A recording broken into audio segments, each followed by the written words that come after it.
Kung October 9 nag-umpisa yung pagbakbak, I have here a memorandum from Vivencio B. Dizon of the DPWH dated October 7, 2024. It is 0977 DPWH 10/08/2025. It reads to all regional directors, all district engineers, subject suspension of reblocking works in view of ongoing audits, the fact-finding inquiries and investigations being conducted by this department and other concerned authorities into the existing issues of the department.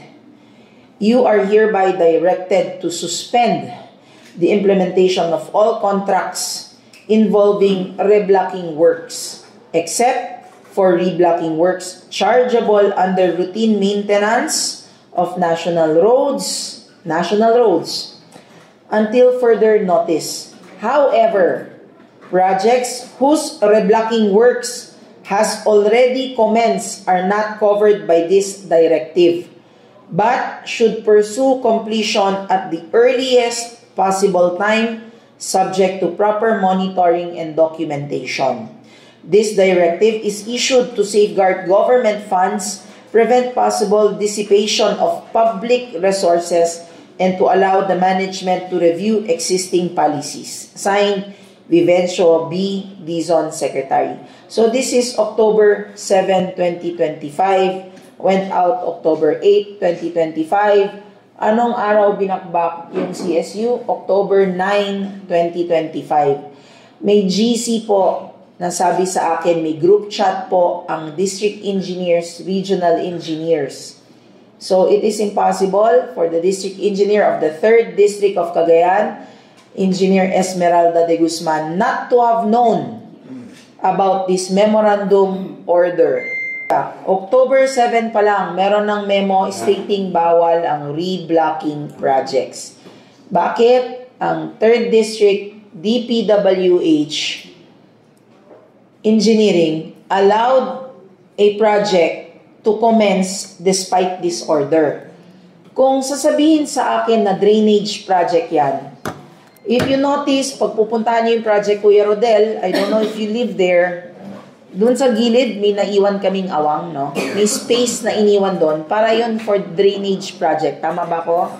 Dong? Kasi sabi ko, sementohan, sa sides ang drainage kung kinakailangan pag may pondo tayo. Or if the DPWH wants it done, pwede nilang gawin. Hindi. Ang ginawa po is binutas-butas yung isang portion ng kalye. No? And as we can now see, lumabas sa news yung video natin, ang sabi ng secretary, pinahinto. Anong ginawa nung isang araw? Finifill upan ng buhangin. No? But the thing is, nag-crack na lahat. Yes. Nag-crack na yung magandang... Kasi magto 2 years, wala namang sira. Walang sira yung dana na yun eh. There is, under the memo issued by the secretary, ang sabi, kung kinakailangan lang, di ba? Pero pag all national roads, wag mo na. So, that is the question I want to ask Esmeralda de Guzman. Bakit despite the memorandum order of the Secretary of the DPWH, you allowed the contractor to go ahead? Now, di ko kasi magalaw tong phone ko eh. There comes another letter. Sumulat sa akin ang 3rd District Engineering medyo. Yung pinost ko, ano ba nakalagay doon? Sabi, di ba? This is courtesy letter. No? Ako sinasabi ko lang courtesy. But under the law, it is very clear ang nakalagay. All projects undertaken by the national government kailangan dumaan sa local government unit. Even the President himself already announced, no project shall commence unless alam ng LGU. So I do not know kung sino ang ipinagyayabang ni Esmeralda de Guzman na tao na even the President himself ayaw niyang sundin, even the DPWH Secretary and Region Director ayaw niyang sundin. Despite the local government code, very clearly stating what should be done, despite the President's pronouncement, despite the memorandum order of the Secretary of the DPWH, Esmeralda de Guzman still went ahead and authorized, and what's worse, tried to justify the destruction of the CSU Carig Road. Andyan yan yung sulat niya sa akin, yung nakapost sa Facebook, basahin nga natin ano ba nakalagay, parang sabi niya, this is to inform me, para daw hindi mag-incur ng negative slippage yung contractor nung project. Why are we protecting the contractor rather than protecting the people and the government? Bakit minadali? Bakit bigla mo kong papadalahan ng sulat after the fact? After mong butas-butasin yung kaling walang problema, walang sira. Minamadali mo ba because of the order? Kasi doon sa order ng memo, ang nakalagay, this order does not cover those already started. And the thing is, the order came out October 7, nakarating sa inyo October 8, October 9, minadali mo nang umpisahan. Sino ang pinoproteksyonan ni Esmeralda de Guzman? Ang taong bayan ba? O ang kontraktor? Outright. Outright. The tenor of the letter is the contractor ang pinoproteksyonan para hindi mag-incur ng negative slippage. I have ordered the City Legal Office to draft the complaints. Meron nang nakadraft actually. Nag-hope ako na yung mga postings ko sa Facebook, yung mga vlogs ko, nag-hope ako, umasa ako na kahit papano maghinay-hinay ang 3rd District Engineering sa lahat ng ginagawa nila na damage sa Tuguegarao City. Kaya ako post ng post, hindi po para manira, but as a warning sana sa kanila na, uy, magrereklamo na ako kasi nung sumusulat-sulat ako sa inyo, ayaw nyong pakinggan, ayaw nyong tumigil, ayaw nyong huminto. Nag-pray po ako na baka sakaling pag pinost ko, baka matauhan kayo, tumigil kayo. Ang ginawa nyo pa, nag-escalate kayo lalo. Meaning, mas nagyabang, mas ginawa, mas nang-damage. So for those asking, nagpapadraft na po ako ng administrative, criminal, and civil liability cases against the 3rd District Engineer. Now, it will be up to the City Council to approve or not the draft cases and complaints. Because under the law, pag Tuguegarao City Government ang magkakaso, kailangan ko po ng authority ng City Council. This will be a test of who the City Council. Diba? Kung sino ang titignan na kapakanan ng City Council. Is it of Tuguegarao City or the contractors and DPWH? This is also now another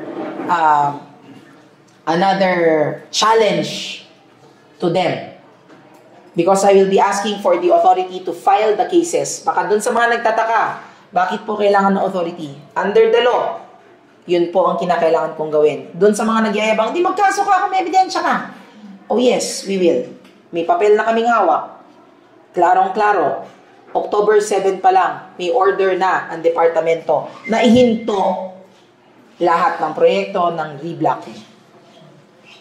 Mayor, along that line po, may post nga na parang sinasabi mo dun na pinapasibak po ninyo si di Guzman. So, ano pong update po dito? Ito po sinuggest ko ito sa mga nakakausap ko sa DPWH. Sabi ko, when Secretary Vince Dizon came on board, naalala ninyong lahat ang sabi niya, I have asked all district engineers to tender their courtesy resignation. I wonder whatever happened to that. Number 2, pinapaalis lang namin sa distrito to give way to an independent investigation of all the projects that have been done in the 3rd District. 3 po kaming pumirma noon. Ako na magsasabi sa inyo. Mayor June Decena of Enrile and Vice Mayor Ferdy Trinidad of Igig has signed that letter asking the relief of Esmeralda de Guzman as 3rd District Engineering OIC or Acting District Engineer. I don't know if she's still acting, but according to the Secretary, there is a process. We will await the decision for that. But siguro naman sa 7 bayan, and I'm sure Mayor Mamba will also support our call. Diba? Kasi yung bridge na hindi rin natapos. Out of the 7 municipalities or LGUs that can be found in the district, the 3rd District of Cagayan, 3 na ang pumirma. Yung isa magrereklamo pa ata. So, that should be enough. Diba? To give way to an impartial, yes. We na-receive po sa DPWH. Nandun kaming 3. Nung araw na yon, we met some officials of the DPWH and we have written even the ICI for an investigation on the projects that we want to be investigated. Alam nyo, kung wala namang problema, walang dapat ikatakot. Eh di, the show goes on, the project goes on. Problema kasi, di ba? Una, bakit delayed? Pangalawa, bakit minamadali ang paglabas ng approval ng pondo? Pangatlo, bakit despite the order, ginawa mo pa rin? And why is the Secretary of the DPWH allowing these kinds of people to remain in their seats? I have no problem with Secretary Vince. Nakikita ko, tumanda na nga ata sa pwesto niya. Parang hindi na natigil umikot, hindi na pumaya. Ang gwapo-gwapo, nangarag ng itsura sa dami ng problema. Totoo naman yun, di ba? But I asked him the same question, Sir, we wrote you a letter. There are 3 of us who signed. That must carry some weight. Di ba? Hindi ako nakipag-away ha kay Secretary Vince. I love him dearly. I see his work. But I must also be very vocal about what his district engineer here in the 3rd of Cagayan is doing.